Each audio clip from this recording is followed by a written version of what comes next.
Hey, so if you're preparing for the IELTS exam, I want to tell you about a free workshop or demo class that we're organising called 3 Things That Are Secretly Hurting Your IELTS Score. So my name's Tim and I'm the founder of a company called Practical English. We're a tutoring company for people who are studying for the IELTS exam.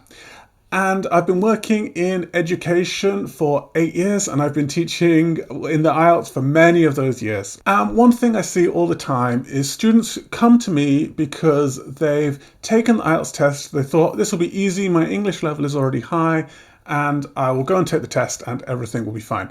And then they get the result and they're disappointed. And I put this workshop together to cover 3 common mistakes that people often make about the IELTS exam that secretly hurt their score without them realizing.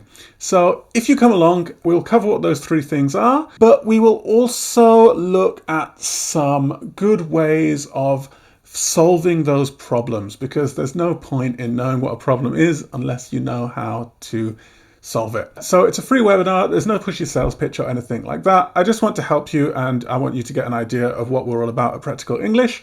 And so I'd love to see you there, and I think it would be a really useful use of your time. If you want to sign up for free, you can find a link down below.